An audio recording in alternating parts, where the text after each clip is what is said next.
Santos faz o meu coração vibrar. E até o fim da minha vida eu quero que o meu coração esteja batendo muito forte e vibrando muito forte, porque eu vou ter certeza que eu vou estar viva em Santos.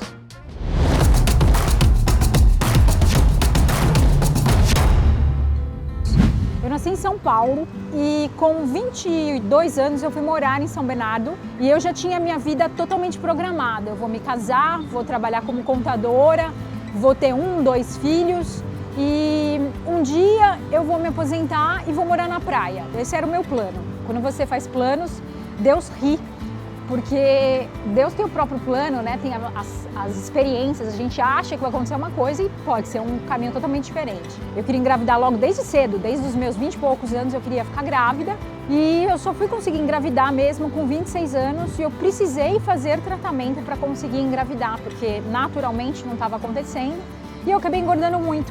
Foram mais de 20 quilos que eu engordei e isso não estava me fazendo bem. Eu não estava bem, não estava feliz e eu fui levando esse não estar bem com o meu corpo por muito tempo. Foi uma fase que eu me esqueci um pouco. Eu sempre pratiquei esporte na juventude, mas quando eu virei adulta, comecei a trabalhar, estudar, eu parei com o esporte, por falta de tempo mesmo. E foi então que eu tive a ideia de começar a correr. Falei com uma amiga, e aí uma amiga me convidou para ir participar de uma prova em Santos chamada Tribuna 10K.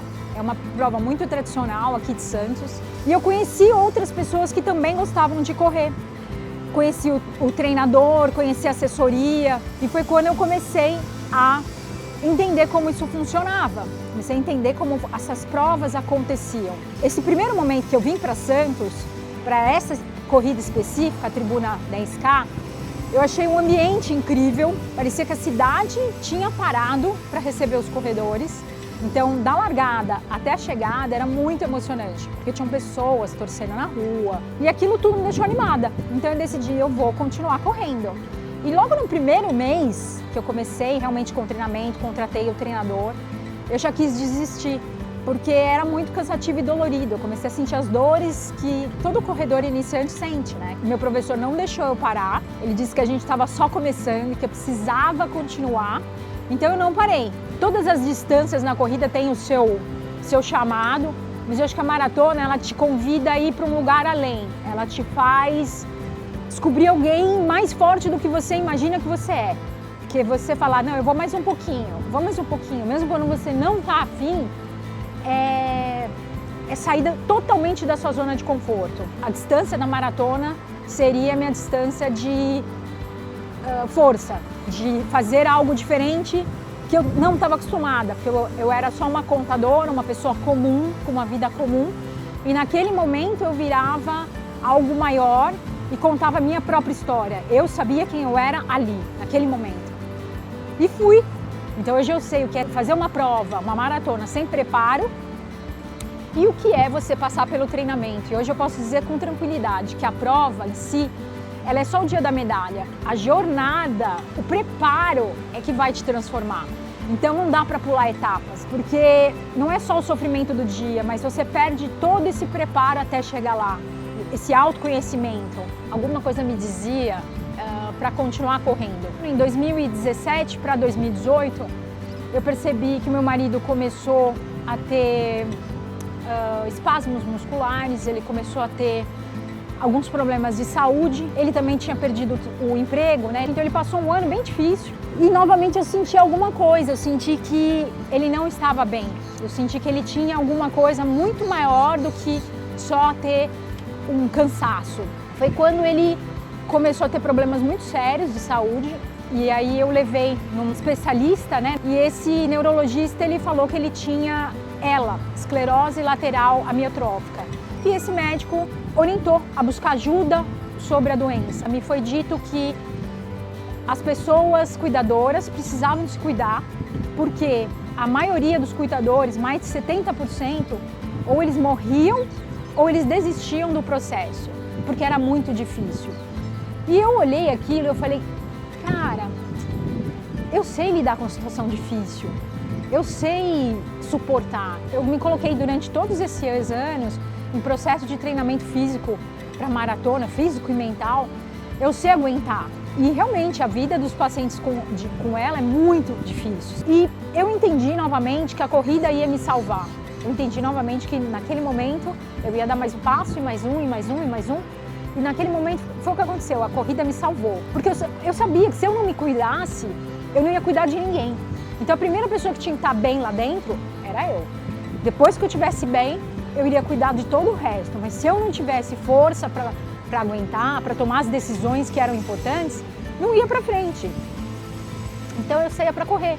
Mas aí chegou numa hora que eu não conseguia mais sair para correr, porque ele estava tão doente, tão acamado, que eu precisava da equipe lá o tempo inteiro. E aí eu coloquei uma esteira dentro do meu apartamento. E foi uma fase que durante muito tempo eu corria virada para a parede. Eu fazia treinos longos na esteira, de mais de 20 quilômetros, olhando para a parede. Só que não era uma parede, eu sonhava muito. Eu sonhava, um dia eu vou correr em Nova York, um dia eu vou correr em Londres. E lá eu fazia minha força, ia fazendo o trabalho de treinamento. Em 2018 eu fui convidada para correr na Maratona de Nova York, pela marca, porque eu já trabalhava em um canal que fala sobre corrida de rua, né? Então eu continuava sendo contadora e junto eu trabalhava nesse canal apresentando reviews de tênis de corrida. No fim do ano de 2018, eles me convidaram para correr a Maratona de Londres de 2019. Exatamente desse jeito, mágico. Você quer correr a Maratona de Londres? Eu falei, quero, estou pronta, eu estou sempre em treinamento. Não é só um treinamento de uma maratona, era o treinamento de uma maratona, mais um trabalho como contadora, mais o trabalho no canal, mais o cuidar do marido muito doente, acamado, sem sair da cama, e cuidar da minha filha ainda tinha minha filha. Então, naquela bagunça toda, o meu sonho me levantava. Foi um momento que, embora tudo estivesse muito ruim, eu conseguia enxergar o que eu chamo de a beleza oculta. Eu enxergava o amor de algo maior, que eu chamo de Deus, mas você pode chamar do que você quiser. Eu achava uma força muito maior em tudo isso. E aí eu consegui participar de 2019, Maratona de Londres. E um pouco depois, o meu marido começou a ficar muito doente novamente, porque esse muito doente só piorava. A doença ela vai tirando os seus movimentos. E em um desses momentos, ele foi para o hospital. Então, depois de 10 dias, ele acabou falecendo. E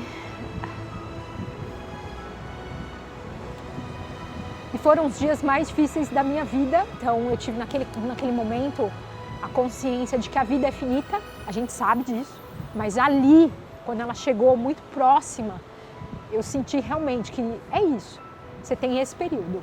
E isso é muito forte, isso muda do teu jeito de encarar as coisas. E essa noção de finitude me trouxe uma ideia de que eu tenho que viver o agora. Não é daqui 1 ano, 3 anos, 5 anos, 20 anos, é o agora. Nesse ano também eu fui para a Maratona de Berlim, no mesmo esquema. Vamos para a Maratona de Berlim? Eu falo que o telefone tocava e eu estava pronta para atender esses telefones. Vivendo luto, mas vou para lá. E aí eu cheguei naquela prova e meu olho brilhava, porque eu falei, eu estou em Berlim, eu estou correndo a Maratona de Berlim. E essa prova também eu queria correr abaixo de 3 horas, não consegui. Mas eu falei, um dia eu vou fazer isso. E eu fiz. Depois de alguns anos, eu fiz isso e tatuei no meu braço que o seu tempo é limitado, para que eu sempre lembre de que a vida tem limite e que a gente não pode perder tempo. E um pouco depois eu lembrei daquele sonho que eu tive da menina de 21, 22 anos, de um dia eu vou morar na praia. E foi então que eu fui pela primeira vez para Santos, mas não com o olhar de corredora, de que participava só da tribuna. Eu falei, pô, Santos é um lugar legal, vamos tentar ver o que acontece em Santos. Foi, assim, um dos melhores anos da minha vida, no sentido de estar em contato com a natureza, encontrar aqui espaço para poder correr, o esporte muito conectado com a cidade e as pessoas. Parecia que eu estava num outro lugar, assim. Comecei a frequentar o Supercentro, adorava tomar meus cafezinhos lá, me perdi várias vezes lá dentro, natural, né, isso acontece. E fui entendendo que esse era o meu lugar, que o meu lugar era aqui em Santos. Eu me casei novamente, é o amor da minha vida, com um homem que me ajudou muito no processo de passar pelo luto, cuidar da minha filha, criar a minha filha, então isso tudo. E ele também queria vir para Santos, então assim, deu tudo certo. Eu acabei conhecendo muitos lugares no mundo. Então eu fui para o Japão para correr, eu fui para o Havaí para correr, fui para diversos lugares no mundo. E nenhum desses lugares é igual a Santos, no sentido de oferecer tantas possibilidades de conexão com o esporte, cidade, vida. Eu tô aqui gravando e eu tô com uma vista incrível de uma cidade incrível. Você não encontra isso em outros lugares. Às vezes você está numa cidade que você encontra uma paisagem muito bonita, mas você não encontra estrutura de escola, de saúde para você poder morar. Aí às vezes você encontra estrutura, mas o lugar não é legal ou é violento demais. Então eu comecei a perceber que o melhor lugar do mundo era Santos. E eu falava isso para todo mundo. Eu falava, gente, o melhor lugar do mundo é Santos. E há 2 meses eu consegui, de fato, me mudar para Santos. E desde que eu fiz 43 anos, me deu uma urgência de viver gigantesca. Depois que eu passei por tudo isso, eu sempre olhei para a vida com muito carinho, muita gratidão. Mas agora a minha urgência é respirar. Porque agora eu acordo, eu vou correr aqui na beira da praia, e aí eu encontro pessoas que gostam de fazer a mesma coisa que eu gosto de fazer, e encontro tendas de corrida, encontro pessoas que estão conectadas com esse mundo, né? Com esse mundo próprio da corrida, e é, na minha opinião, o melhor lugar do mundo para viver, e viver isso, e viver em paz. Porque talvez eu tenha uma visão diferente até de outras pessoas que moram aqui. Porque eu tenho tanto carinho por essa cidade, eu consigo olhar e falar, eu quero bem esse lugar. O que mais mudou na minha vida depois que eu vim morar em Santos é a qualidade de vida, sem dúvida nenhuma. Outra coisa que eu não sei se as pessoas daqui percebem, mas é uma cidade que tem muito idosos, né? E eu acho muito bom, porque eu consigo fazer exercício com calma, tranquilidade. O som é muito bom, sabe, são coisinhas assim que você começa a dar atenção para olhar para as pessoas com mais paciência, sem tanta pressa. As pessoas são educadas, são receptivas, isso é muito gostoso. E aqui talvez as pessoas não façam essa percepção, mas é mais tranquilo. Eu gosto também de comer. Tem muitos lugares, restaurantes ou pequenos lugares, bistrozinhos que apresentam uma comida muito gostosa e sabores diferentes. Eu acho que isso o Santos tem, sim, fantástico. E obviamente a praia, né? E a facilidade de não precisar pegar carro, né? Ou eu vou caminhando, porque eu olho 2 quilômetros para mim, caminhando é fácil, né? Ou a bicicleta também. Pegar a bicicleta e ir para algum lugar, nossa, é muito gostoso. Mas a única coisa que eu quero é ter saúde para continuar curtindo isso, esse ambiente até o fim.